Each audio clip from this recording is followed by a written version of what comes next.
My name is Amy, and a year ago, I married the love of my life, Sean. Our relationship was everything I had ever wanted: loving, supportive, and filled with laughter. I couldn't have been happier. I worked as an accountant mostly from home, and I enjoyed my job, though there was more to it than people might think. Sean had his own car parts business, which kept him busy, but we still had lots of time together. We loved spending our free time with each other and often went to parties with Sean's many friends, colleagues, and business partners. I always looked forward to these gatherings and enjoyed being a part of Sean's world. One sunny Monday morning, as I sat at our kitchen table, sipping coffee and checking my emails, Sean walked in with a big grin. "Hey, beautiful," he said, giving me a kiss on the cheek. "Roger's having a barbecue at his place. Thought we could go have some drinks and catch up with everyone. You up for it?" "Sounds perfect," I replied, already looking forward to it. We got to Roger's house around 8 p.m. The smell of grilling food and the sound of laughter filled the air as we made our way through the crowd. I noticed a striking blonde woman I hadn't seen before. She was chatting with a group of people, her laughter loud and clear. "Who's that?" I asked Sean, nodding in her direction. His face tensed just slightly. "That's Angela, my ex-girlfriend." Before I could say anything, Roger saw us and waved us over. "Sean, Amy, glad you could make it.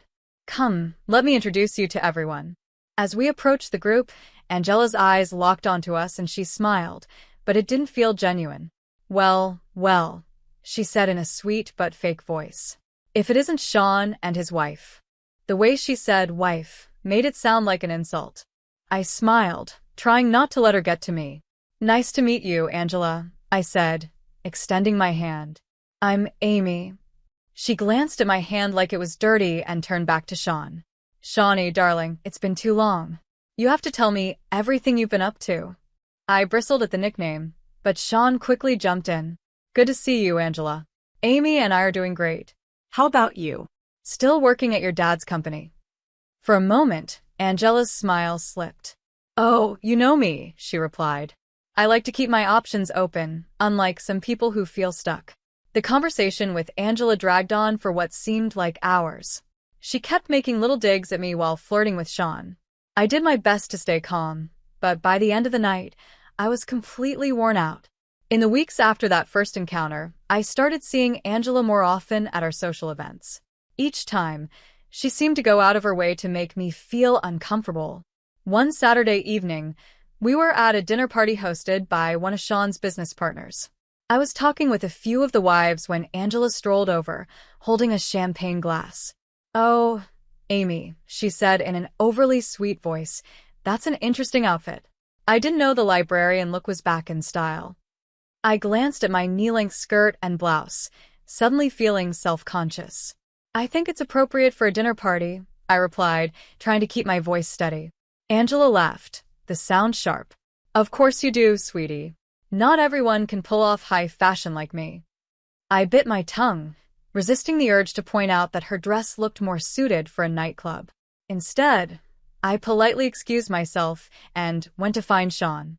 As the weeks went by, Angela's behavior got worse. She began posting pictures from our gatherings on social media, always making sure to crop me out or hide my face. Her captions were thinly veiled insults about my appearance or personality. One day, while scrolling through my feed, I saw a particularly cruel post. Angela had uploaded a picture of herself next to an unflattering one of me. The caption read, "Who do you think is a better match for Sean? Vote in the comments." I felt my face heat up with anger and embarrassment as I read through the comments, most of which favored Angela. At the end of the post, she added, "Looks like the people have spoken. Sean must be crazy to pick plain Jane over a beauty like me." That evening, when Sean got home, I decided it was time to bring it up. "Sean, we need to talk about Angela," I said as he walked in. He sighed, loosening his tie. "What has she done now?" I showed him the post on my phone, and his face darkened as he scrolled through it. "This is unacceptable," he muttered. "I'll talk to her. Tell her to take it down." "That's not enough," I said, my voice shaking slightly. "I want you to tell her to stay away from us." "I don't want her at our parties anymore," I said. Sean ran a hand through his hair, looking uneasy. Amy, I can't do that. She's the daughter of an important business partner. I can't just ban her from social events. So, I'm supposed to just deal with her bullying me? I asked, my voice rising. Of course not, Sean said, pulling me into a hug. I'll talk to her and make it clear that her behavior isn't okay. But you have to understand, I can't cut her off completely without hurting my business relationships. I pulled away, frustration building. And what about our relationship, Sean? Doesn't that matter? Of course it does, he said, looking hurt. You know you're the one I love. Angela is in the past. I chose you, remember? His words should have made me feel better, but I couldn't shake the feeling that this was just the start of our problems. As I lay in bed that night, I couldn't help but wonder if our perfect life was beginning to crack. In the weeks that followed, Angela's behavior became even bolder. At every party or gathering, she seemed determined to get under my skin and get closer to Sean. One night, we were at a cocktail party hosted by one of Sean's colleagues.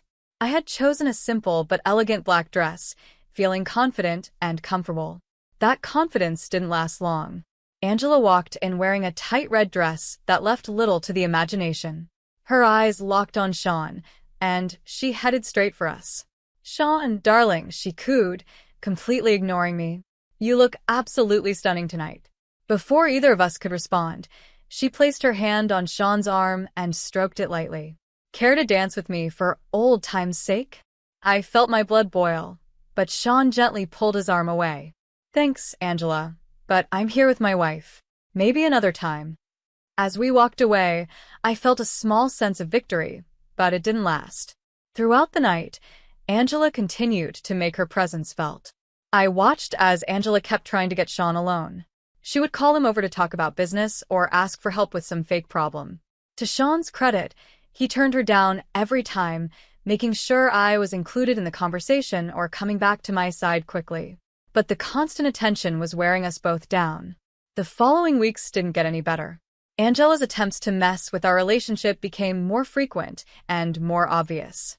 She'd leave flirty comments on Sean's social media, always hinting at their past. At parties, she would loudly talk about their time together, purposely leaving me out of the conversation. Things finally came to a head at our friend Christian's birthday party. Angela arrived late, wearing a dress that looked more suited for a red carpet than a backyard barbecue. As soon as she walked in, she locked eyes with me and smirked. "Oh, Amy," she called out, her voice filled with fake concern. "Poor thing, didn't you get the memo? This isn't a library book club meeting." Laughter spread through the crowd, and I felt my face burn with embarrassment. Sean, who had been talking with some colleagues, quickly came to my side. "That's enough, Angela," he said, his voice low and angry.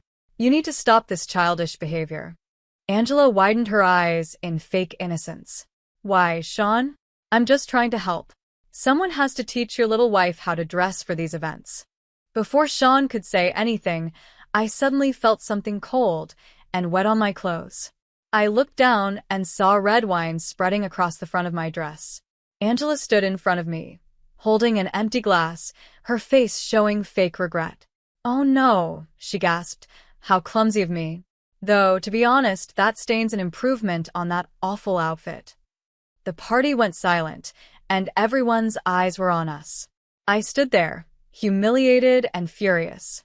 But as I looked at Angela's smug face, something inside me snapped. "You know what, Angela?" I said, my voice steady and calm. "I'd rather wear this stained dress than spend another minute pretending to be civil with you. Your behavior is pathetic and embarrassing. If you'll excuse me, my husband and I are leaving." I turned to Sean, who was staring at Angela in shock and disgust. "Let's go home," I said. As we headed for the exit, I heard Angela's shrill voice behind us. "Sean, darling, don't go. Stay, and I'll take good care of you." Sean didn't even look back. He put his arm around me and said loudly enough for everyone to hear, "The only person I want to be with is my wife. I want my wife to take care of me." "Goodbye, Angela," Sean said. As we drove home in silence, I couldn't help but feel that a line had been crossed. Angela had revealed her true self, and there was no going back. One sunny morning, Sean came into our bedroom with a serious look on his face.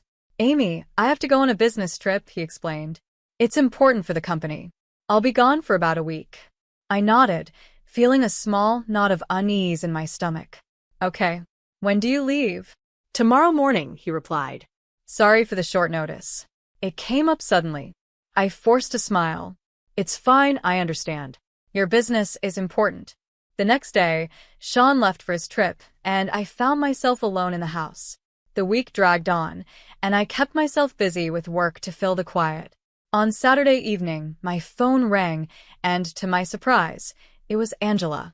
Amy, darling, she said, her sugary, sweet voice coming through the phone. I'm organizing a small get-together tonight, just a group of 8. I'd love for you and Sean to come. I hesitated. Sean's out of town on business, actually. Oh, what a shame, Angela said, not sounding disappointed at all. But you should still come. It'll be a great chance for us to bury the hatchet and start fresh. What do you say? Every instinct told me to say no, but I was curious. I'm not sure, I said hesitantly. Oh, come on, Angela pressed. It's at MacArthur Place. You know the place, right? Very exclusive. It'll be fun, I promise. At the mention of MacArthur Place, I felt a smile tug at my lips. All right, I said, making a quick decision. I'll be there. What time? Wonderful, Angela exclaimed. 8 o'clock. Don't be late. At precisely 9 o'clock, I walked into MacArthur Place. I saw a group of Sean's friends, 8 people, including Angela, sitting at a table. For a moment, I thought things might actually go well. But as I approached, my heart sank. There was no place set for me at the table. Angela stood up, her eyes gleaming with malice. Oh, Amy, she said loudly, her voice dripping with fake concern. I'm afraid there's been a misunderstanding. You see, we're full up here, no room for extras. She twirled, showing off her designer dress. This is a place for people who belong, Amy. Beautiful, successful people. Maybe you should try the diner down the street. I hear they make a great hot dog. The table fell silent. Everyone looked uncomfortable, but no one spoke up. I laughed, genuinely amused by Angela's pathetic attempt to humiliate me. I turned and called out, "Excuse me, could I speak to the restaurant manager, please?" The manager approached our table, polite and professional. "Is there a problem here?" he asked, looking between Angela and me. Before Angela could respond, I smiled at the manager. "No problem at all. I was just wondering if I could join this lovely group for dinner." The manager smiled kindly. "Of course, madam. Let me get you a comfortable chair right away." As he hurried off, Angela's face twisted in anger. "Excuse me. I booked this table for 8 people. She wasn't invited, and there's no room for her here," Angela snapped. The manager returned with a plush chair and placed it at the table. "I apologize for the confusion, but Madam has the right to sit wherever she wishes. She is, after all, the owner of MacArthur Place." A gasp went around the table. Angela's mouth opened and closed, stunned, while Sean's friends looked at me in disbelief. Christian, one of the friends, finally spoke up. "But Amy, I thought you were an accountant. That's how Sean introduced you to us." I smiled and shrugged. "I am an accountant. I do the books for my restaurant. I don't usually talk about my wealth. I prefer to judge people by their character, not their bank account." Angela's face turned bright red, a mix of embarrassment and anger. The mood at the table shifted quickly. Sean's friends, who had stayed silent earlier, now scrambled to invite me to join them. "Amy, please sit with us. We'd love to hear more about your restaurant." "I can't believe we never knew this about you," one of them said. I raised a hand, smiling gently. "Thank you all, but I think I'll pass. I just wanted to stop by and say hello." Then, turning to the manager, I added, "Please make sure my husband's friends are well taken care of. The bill is on me tonight." As I prepared to leave, I couldn't resist saying, "And Angela, there's a lovely diner down the street. I hear they do a great hot dog. You might want to try it sometime."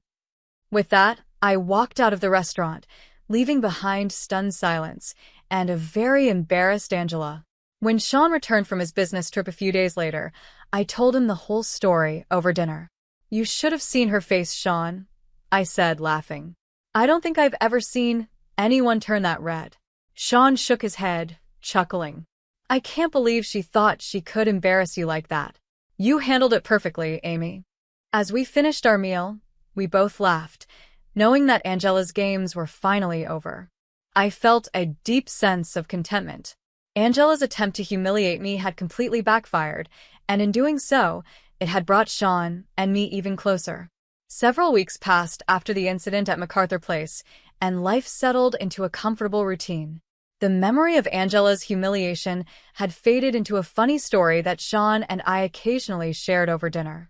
One morning, as I was going through my emails, I noticed something interesting, a message inviting me to participate in the prestigious Entrepreneur of the Year award program, specifically in the category for successful new businesses. My heart raced as I read the details. It was a big recognition for all the hard work I had put into the restaurant. We decided to attend the event together. On the night of the awards, we dressed up. Sean looked sharp in his tuxedo, and I chose an elegant, simple gown that made me feel confident and strong. The venue was amazing, filled with the city's most successful and influential people. As we mingled, I saw many familiar faces, friends, acquaintances, and several of Sean's business associates.